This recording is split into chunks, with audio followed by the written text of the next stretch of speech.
Could you give the pros and cons of whether lobbying actually serves democracy, serves the democratic process? I could. Just the weight of that question is just, then the future of the Republic, can I add the future of the Republic? I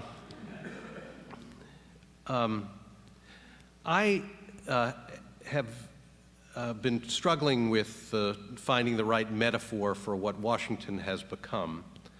And I think of it, one metaphor that is almost right is that it is a castle surrounded by a moat.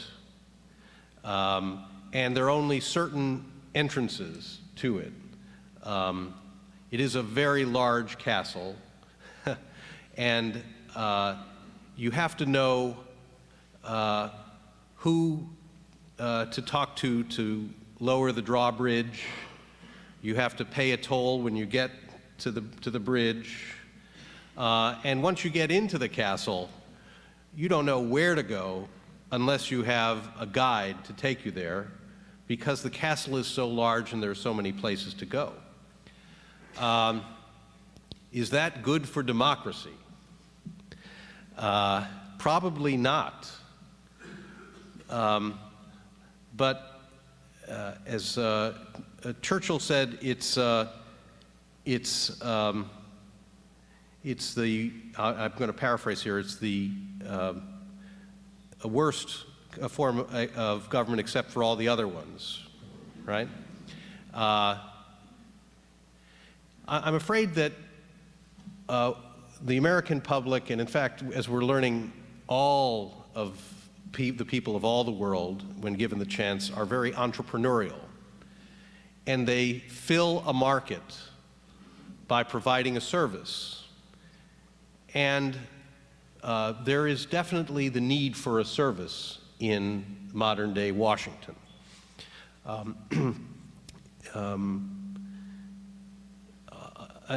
More than one person, as I was walking out, asked, well, what can I do to change the way things are in the nation's capital?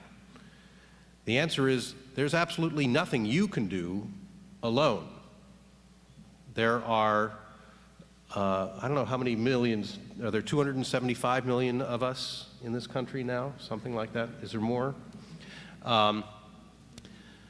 There's no way to affect the federal government except in coalition with lots of other people.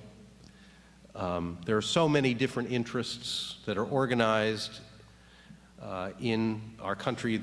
I recently discovered, at last count, and this is an undercount, there are 86,000 trade associations and professional organizations in the United States, 3,500 of them in the Washington area alone. There's no place that has more of them than the Washington area. And there are, by one count, at least 110,000 registered lobbyists. Now remember, there are 535 members of Congress, just so you know. No, the 110,000 is not the registered lobbyists, but are the people who spend their time trying to affect legislation. The number of registered lobbyists is much smaller because the legalistic definition of lobbyist is extremely narrow and doesn't capture the number of people who try to affect legislation at all. Is it good for democracy? We don't really live in a democracy. We live in a republic where we assign elected representatives the responsibility of handling government for us. And so are our interests represented by those elected officials? In a rough justice sort of way, I believe that it is. I've seen Congress do remarkable things. The book that we were selling out in the hallway was about the 1986 Tax Reform Act. Is this working, or is this? Okay, good.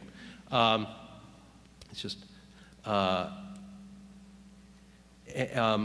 was where special interests were defeated by a coalition of folks that wanted to lower tax rates and get rid of all sorts of tax breaks, and it took 3 years to accomplish, and it actually happened eventually. It's really a remarkable story. But it was a fluke, I have to say.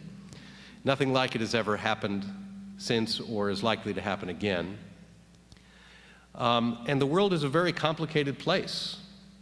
One of the effects of the '86 Tax Act was that the commercial real estate market collapsed. Not very good if you were in real estate or if you lived in Houston or in Dallas or in many other cities. Halfway measures are often the right answer for a world and a country filled with as many competing needs and interests as ours.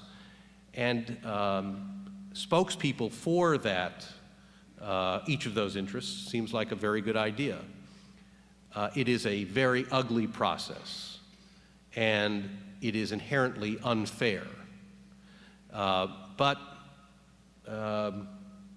to think of it simply as whether it's good or bad for democracy, I think misses a lot of what needs to go into creating complex laws for a very complex society.